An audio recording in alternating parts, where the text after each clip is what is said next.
chase me. Like everything you do, you always chase me. And let me see you through. You always knew me. In everything I am, you always bring me a joy so I could sing your praise. Your praise. Now I will seek you deeper from within. Yeah, I will seek you and let you freely in. My heart is restless to bring more than a song. Your love is endless, so I could bring a song of praise. Your praise. Holy, holy God Almighty, you are worthy and all the glory. Holy, holy God Almighty, you are worthy and all the glory.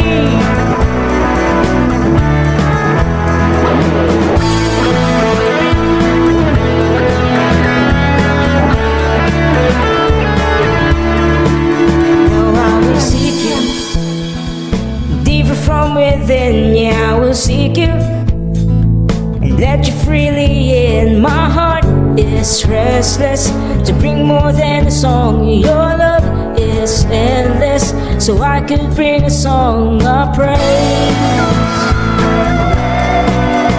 Your praise.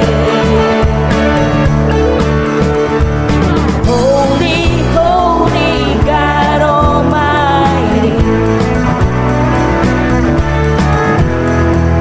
you are worthy and all the glory. Holy, holy God Almighty, you are worthy and all the glory.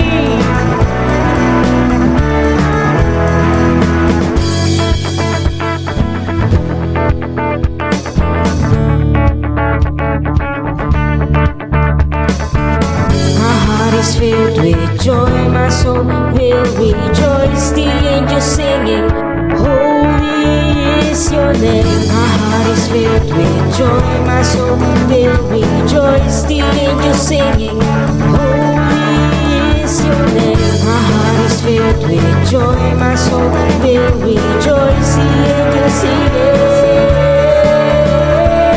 holy, holy God Almighty, you are worthy and all the glory. Holy, holy God Almighty, you are worthy and all the glory.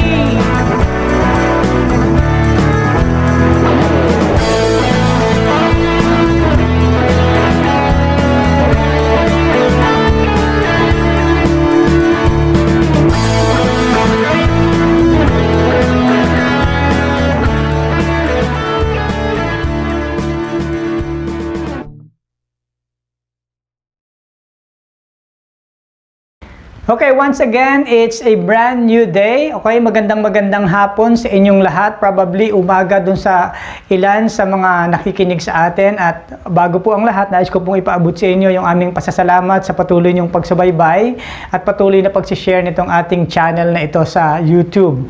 So, kumusta na po ang halos 5 buwan na quarantine? 5 buwan na halos kakabog-kabog yung ating dibdib, para bang we are thinking of what will be happening for tomorrow. But the Bible tells us, do not worry about tomorrow. Why? For tomorrow will worry about itself. But before that, I would like to invite you for a short word of prayer. Father, we thank you because we believe you are all-knowing and you are all-powerful, and we believe, oh God, at this point in time, you will bring us to the realization, understanding, enlightenment of your empowering presence in our midst. Father, all the more, we want to know the meaning of grace that is moving upon us, oh God. Lord, lead us into all truth, and Holy Spirit, we are permitting you to lead us to everything that points to Jesus. We thank you in Jesus' name. Amen and amen. Okay, muli, magandang umaga sa inyong lahat, or magandang hapon saan mang panig ng mundo kayo nakikinig. And I believe itong message na ito ay it's gonna be a timely message. Why? Because at this point in time, we really need the empowering presence of God to continually give us comfort, continually enlighten us do sa mga bagay na nangyayari. So our topic for this very moment is about the activating of God's empowering presence. And all the more, bago natin maunawaan yung presence ng Lord or yung empowering presence ng Lord, mahalagang pag-usapan natin, let's talk about grace. Alam nyo, I could say one of the most controversial topics in Christian world nowadays is actually the topic about grace. But to be honest with you, I won't join the party of saying grace as like the popularized expression of many, that grace is a license to sin. I opted to disconnect myself in joining the party of accusing grace as a license to sin. I don't join the party of those people who are saying that grace is a blanket protection for sinfulness, or it is a big cover-up, because I see grace not as a doctrine, but I see grace as the person of Jesus Christ. Andyan pa po ba tayo? Sabi nga ng Biblia, the law was given through Moses, but grace and truth came through Jesus Christ. So, the meaning of grace for all of us is very relative. To some, they highlighted grace as what? The unmerited favor. Okay, it came from the Greek word charis, na ang ibig sabihin nito ay unmerited favor. Minsan yung ilan umiiwas of seeing grace as the unmerited favor because they thought grace will become a license to sin, or sometimes it will make us soft in dealing with sin.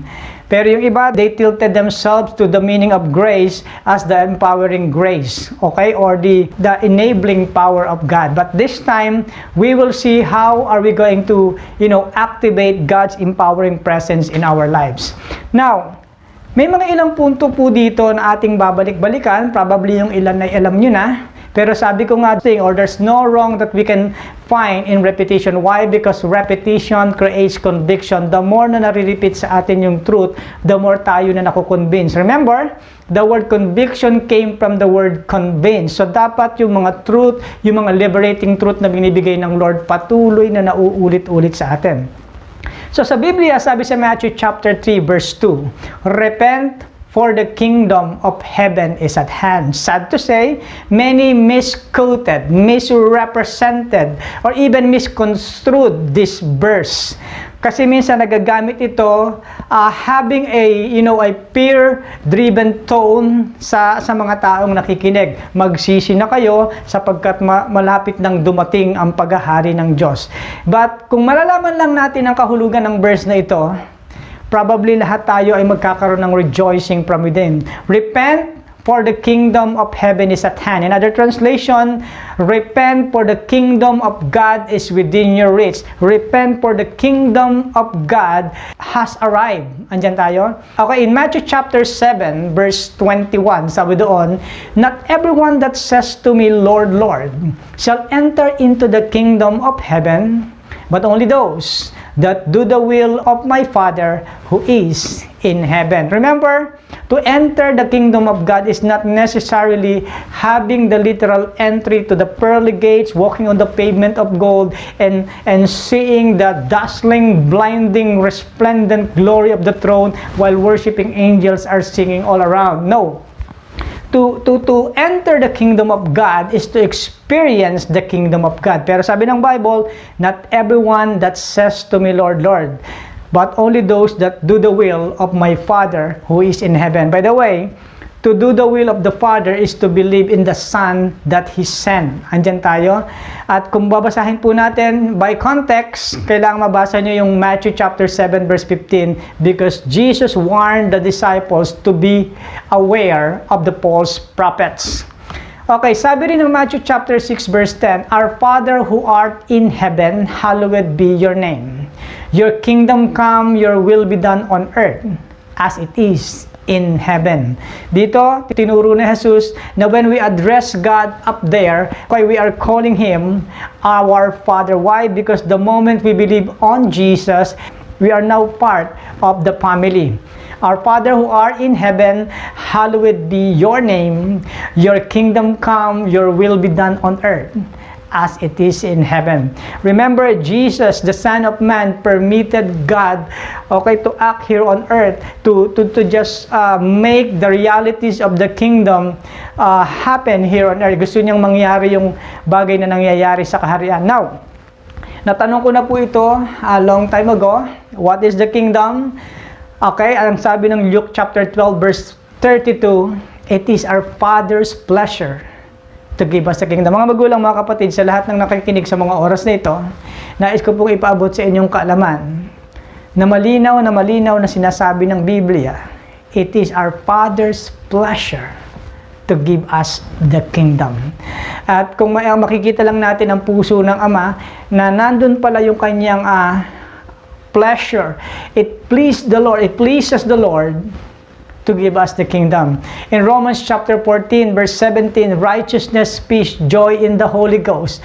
That is the kingdom of God. Kung may mga tao na patuloy na naghahanap, nagtatanong ano ba ang kaharian ng Diyos, Jesus Himself preach, the manifestation of the kingdom is the manifestation of righteousness, peace, and much more, the joy in the Holy Ghost. Andyan pa po ba tayo? So, probably, habang nagbabasa kayo ng Biblia, marami sa inyo ay nagtatanong, ano ba talaga ang tama? Kingdom of Heaven or Kingdom of God? And as we all know, in the book of Matthew, doon po natin malimit naririnig yung salitang Kingdom of Heaven. Pero pag pumunta ka sa book of Luke at sa other gospel, mapapansin natin malimit nila binabanggit yung Kingdom of God. By the way, gusto ko lang pong gawing clear sa lahat pag sinabing Kingdom of Heaven, yung pong mga Hudyo ay nahihirapang isulat or banggitin man lang yung pangalan ni God. That's why it would be safe for them to mention the word heaven. They use heaven and God interchangeably. That's why we will be noticing na nung sabihin ng prodigal son, I have sinned against heaven, he did not say I have sinned against God. Why? Because sobrang nire-revere ng mga Jew yung pangalan ni God. Sabi nga nila, kapag sumulat sila ng pangalang Yahweh at nagkamali sila ng pagsulat, binabali nila yung kanilang panulat. This is how they revere the name of God so much. Like what the other scholar said, being a Gentile physician, kaya niyang sabihin or i-address yung pangalan ni God. That's why when he wrote yung letter niya, directly sinabi niya, it's actually the kingdom of God. Now, Jesus preached, repent, for the kingdom of heaven is at hand. At sa tagal na nating nag-stay sa church, marami na po tayong narinig na pangaral patungkol sa tinatawag na repentance. At readily yung iba pag sinagot at tinanong anong ibig sabihin ng repentance, kahit yung Greek at Hebrew kaya nilang sabihin. So let's talk about repentance. Okay, the meaning of repentance to each one is actually relative. To some, repentance is the 180 degrees turn from sin to God. Ito po yung inaaral namin nung college na when we are using the Ben Baluyot's module, ito yung una naming nauntindihan at naunawaan about repentance. It's a 180 turn from sin to God. So another thing, to some, like Bill Johnson, ito yung kanyang definition ng repentance. Repentance means ure, it means again, and tent, it means the highest place. Sabi nga ng Lord, my ways are not your ways, my thoughts are not your thoughts. But having a repentance is from the lower place of thinking, moving to a higher place of thinking, which is the way God thinks. Ganun natin dapat ginagamit yung ating isipan. Or one of the definitions that I really like most is knowing repentance, not just a change of mind, but an exchange of mind. Ito po kasi ang sabi ng Biblia, we have the mind of Christ. In other words, anumang circumstances yung pinagdadaanan natin, anumang sitwasyon meron tayo sa mga panahong ito, how do you see Jesus? Paano nyo nakikita si Jesus? Paano kaya yung mind ni Jesus? Paano niya tinitingnan yung mga sitwasyon na meron tayo? Again, let me repeat this to you, that repentance goes beyond having a change of mind. Much more, it's an exchange of mind. Like what the Bible said, we have the mind of Christ. Okay? If it is not just a change of mind, but an exchange of mind of what? An exchange of mind about the character of God and people around us. Mga magulang, mga kapatid, kapag yung kaisipan na yan ay nabago ang pagtingin sa Diyos, nabago ang pagtingin sa mga tao sa paligid natin, that's also repentance.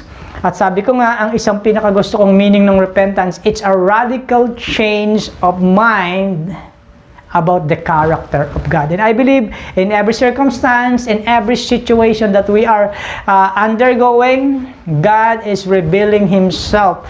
God is showing up who He is. Pinapakita ng Lord kung sino ba siya.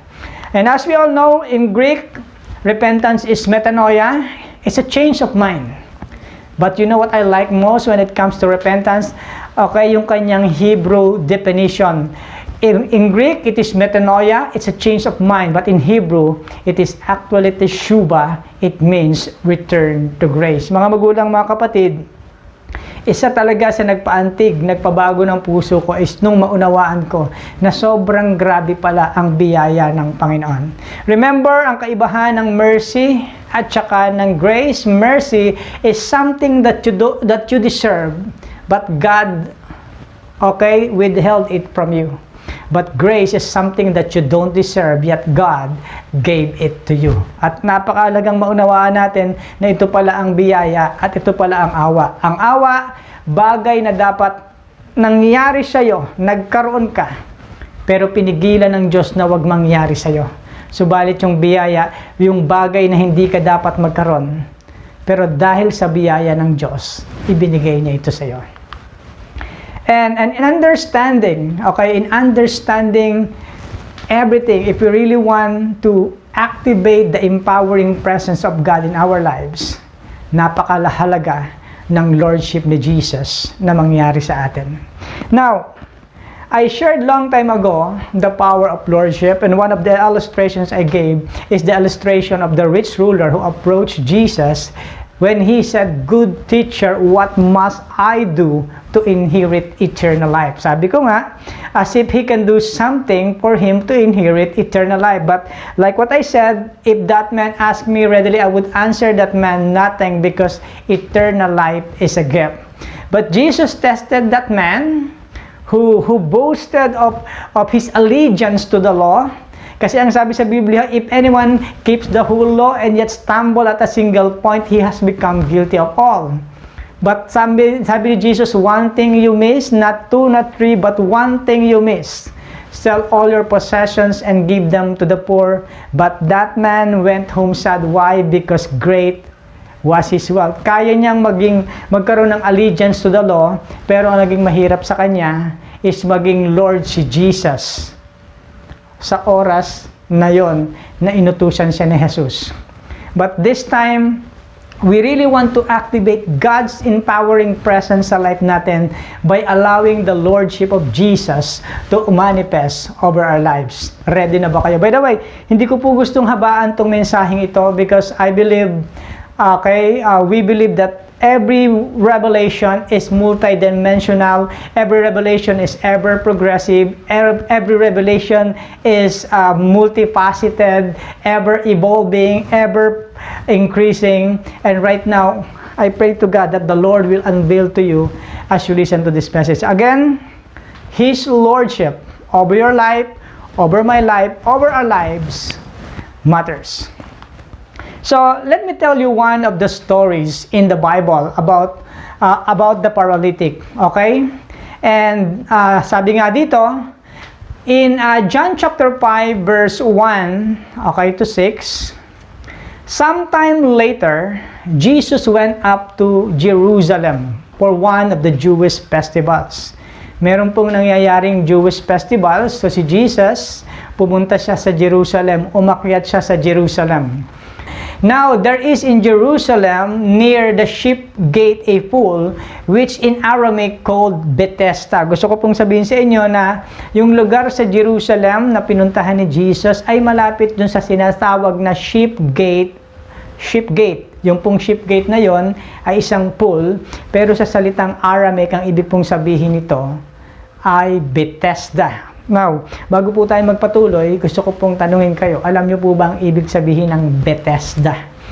At habang inaaral ko po itong passage na ito para i-share sa bawat isa sa inyo, I found out that the meaning of Bethesda is actually house of kindness. Andyan po tayo.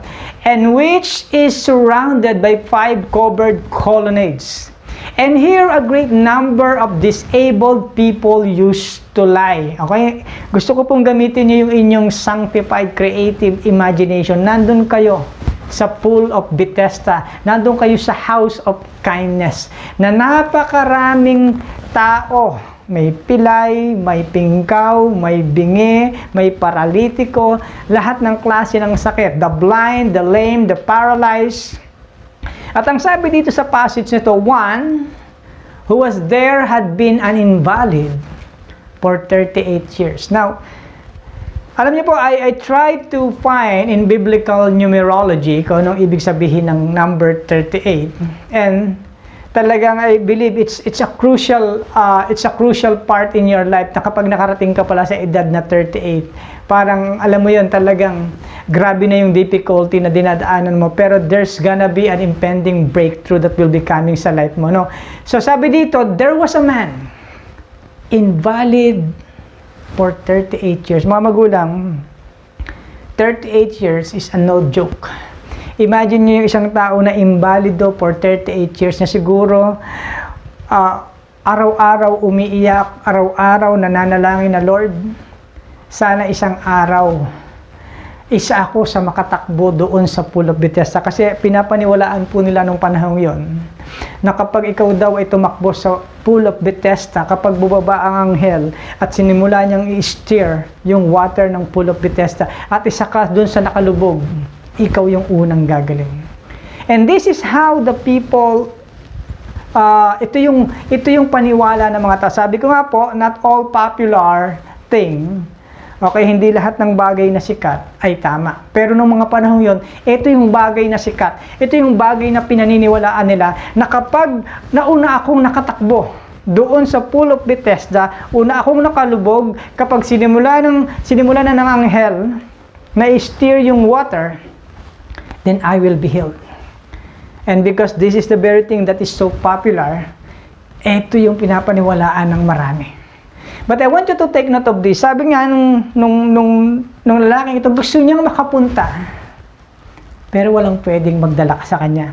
When Jesus saw him lying there and learned that he had been in this condition for a long time, Jesus asked him, "Do you want to get well?"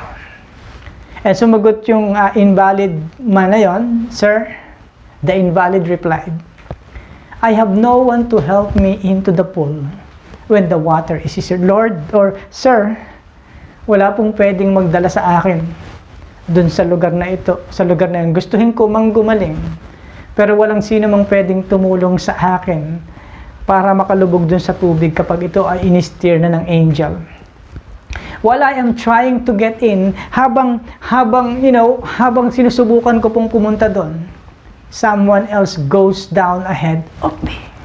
Na-imagine niyo po ba yun? Na minsan isang taon nangyayari ito na mag-gather yung mga may sakit, mga invalido, mga paralitiko. In other words, itong man na to, taon-taon pumupunta doon, nagbabakasakali, paulit-ulit, umaasa. At kung mag-fail siya, then he will try another year. And then kapag nag-fail siya, then he will try another year. And when he failed again, he will try another year. Now, gusto ko po kayong tanongin, may mga pagkakataon ba sa life nyo na you really want to try something, failed, try again, failed, try again, at umaasa kayo na siguro baka next time. Ulitin ko po, this man was invalid for 38 years. At siguro habang nandun siya sa banig ng kanyang karamdaman, lagi siyang umaasa, Lord, bigyan mo po ako ng pagkakataon na sana isa ako. But I want you to take note of this. Jesus saw him lying there. Si Jesus mismo nakita siya. And learned that he had been in this condition for a long time. And I want you to take note of this. God, being all-knowing, whatever condition, whatever situation you are in right now, alam niya yung pinagdadaanan mo.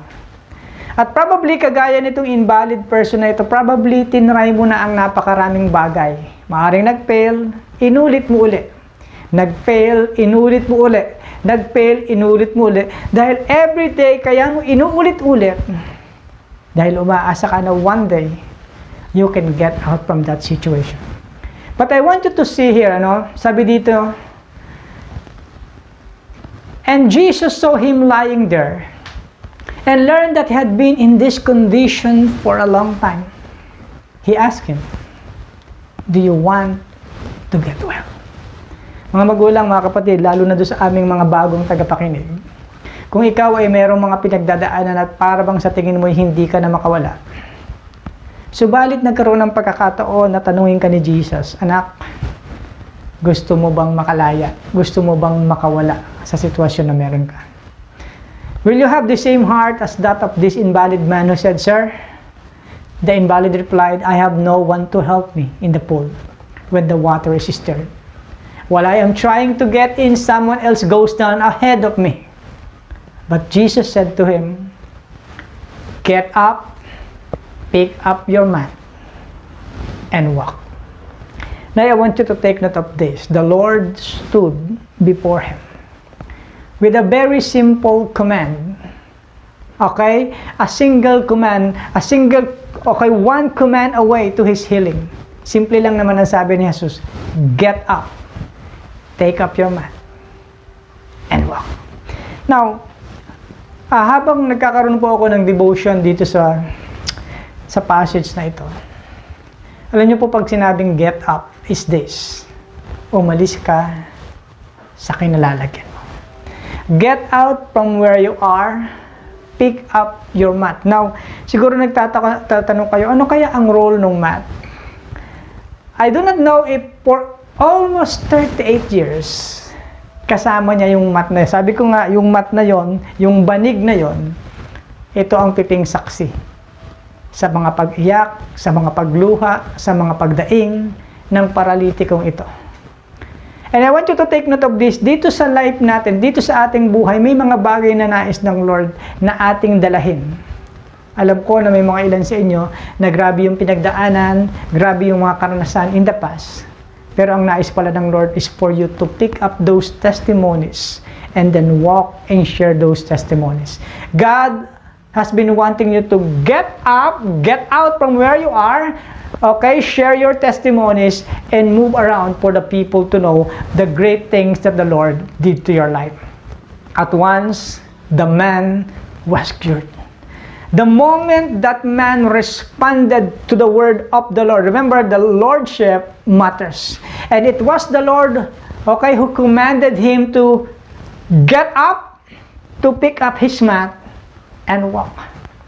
In other words, I want you to take note of this, that once you responded to the command of the Lord, the empowering presence, the empowering grace of God will be manifested.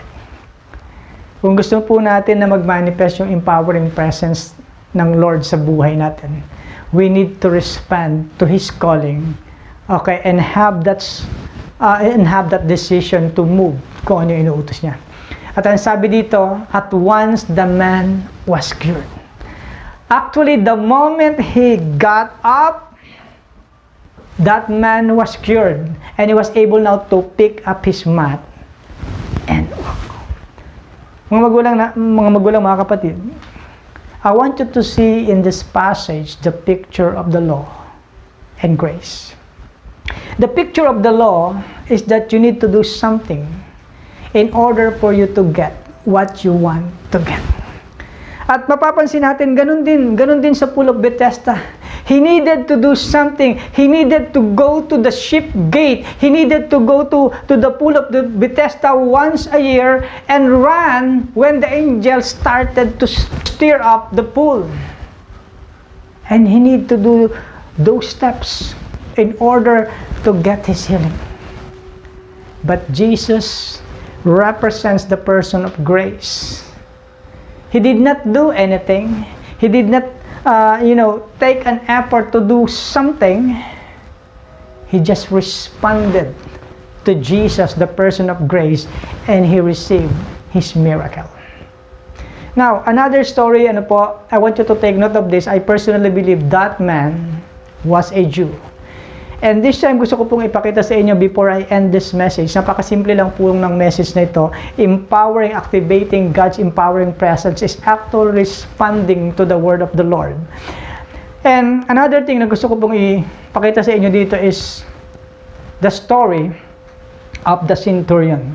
So let me read once again the story of the centurion. When Jesus had entered Capernaum, okay, ibang storya na po ito, a centurion came to him asking for help. Mga magulang, mga kapatid na nakikinig, gusto ko pong ipaabot sa inyo, yung centurion po ay hindi Hudyo. Ito po ay isang hintil. At something exploded in my spirit when I found that then when the centurion approached Jesus, this is what he said. Lord, he said, my servant lies at home, paralyzed, suffering terribly. Hey, I want you to get this.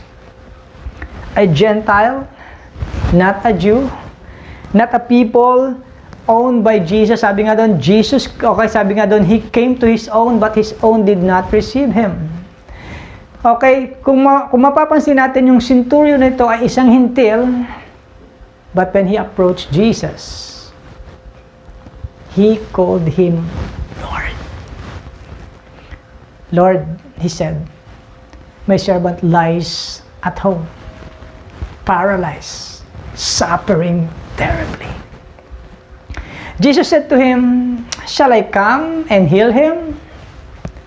The centurion replied for the second time, this is what he said, Lord, I do not deserve to have you come under my roof.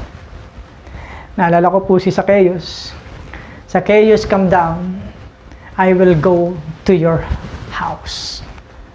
Pero this Gentile, this centurion called him Lord twice. Lord, I do not deserve to have you come under my roof.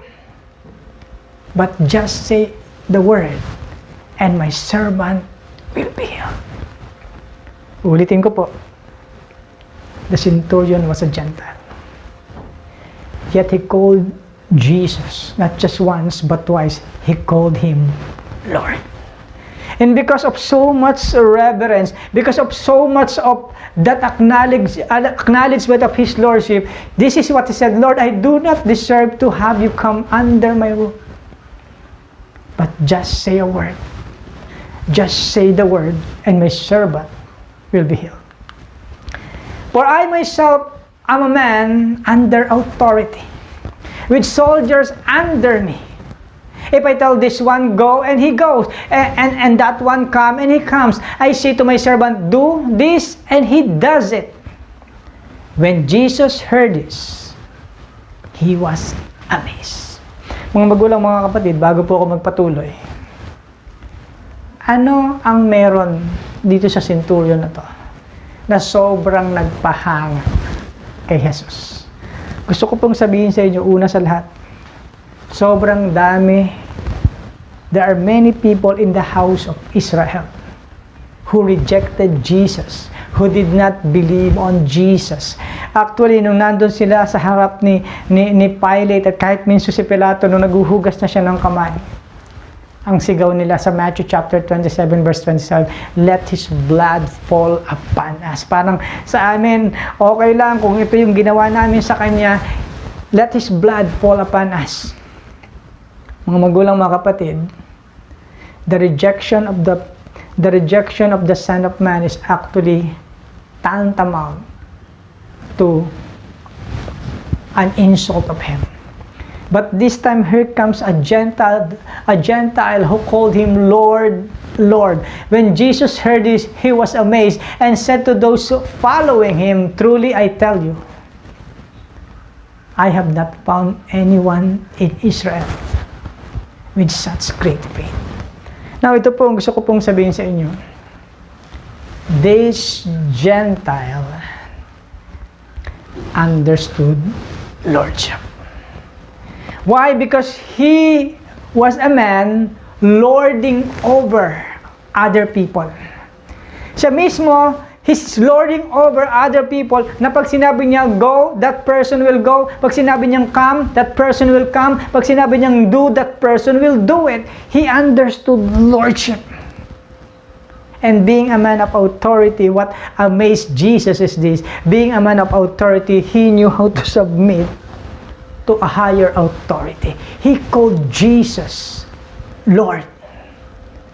Mga magulang, mga kapatid, do you want the activation of God's empowering presence in your life? Lordship matters. At ang sabi ni Jesus, when Jesus heard this, He was amazed and said to those following Him, truly I tell you, I have not found anyone in Israel. Because for a long time, Jesus was looking for His people who would manifest the fruit of repentance. But He found a man, a gentleman, na grabe yung kanyang understanding ng Lordship. Sabi niya, I have not found anyone in Israel with such great faith.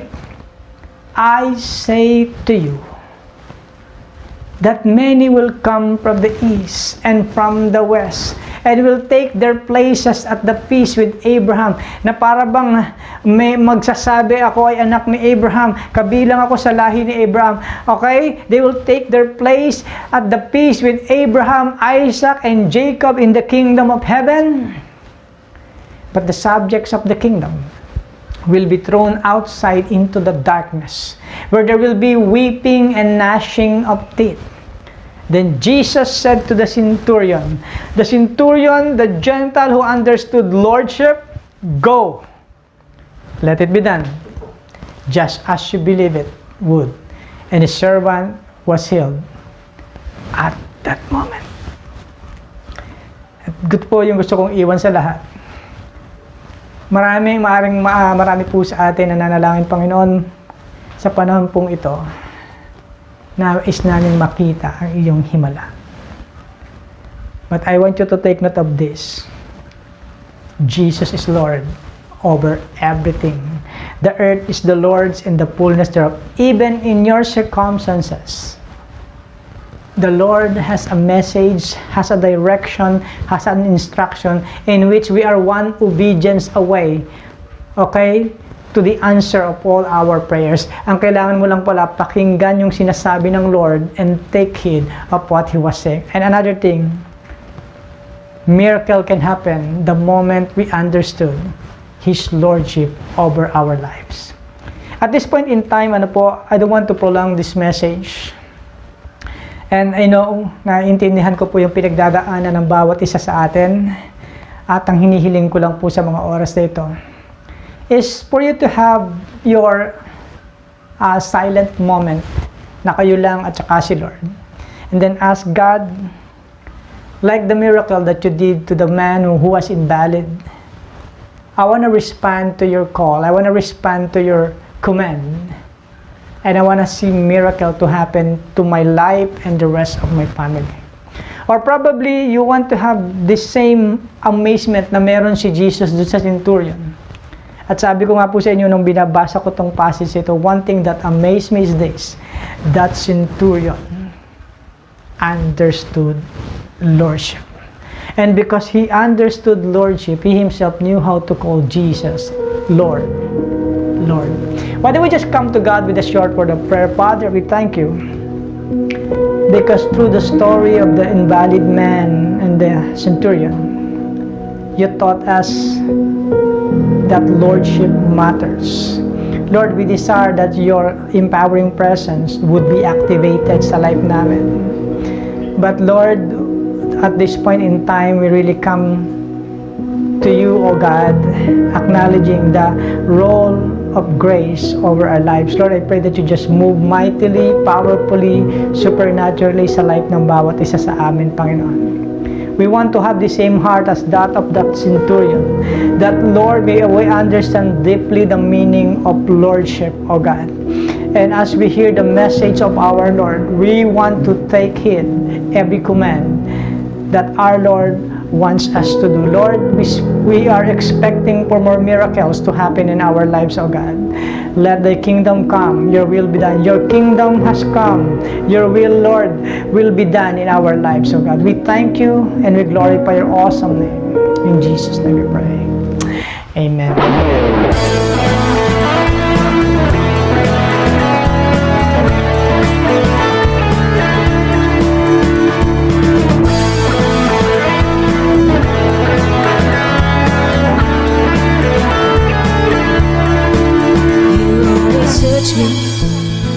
Like everything you do, you always chase me and let me see you through. You always knew me in everything I am. You always bring me a joy so I could sing your praise. Your praise.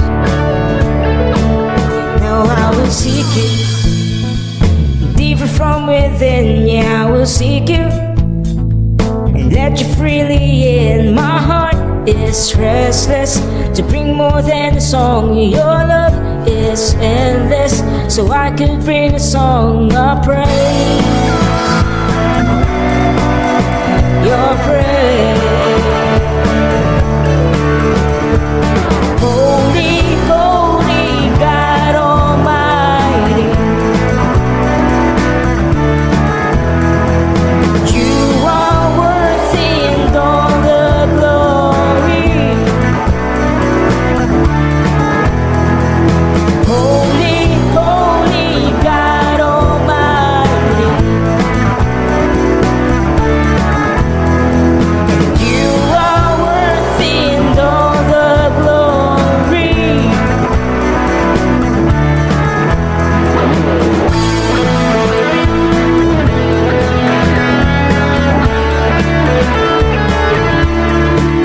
Now I will seek you deeper from within. Yeah, I will seek you and let you freely in. My heart is restless to bring more than a song. Your love is endless, so I could bring a song of praise.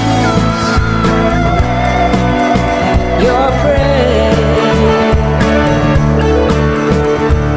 Holy, holy God Almighty,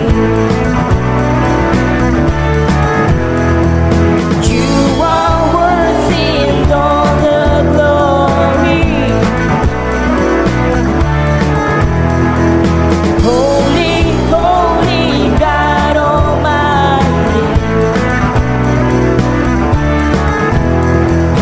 you are worthy and all the glory.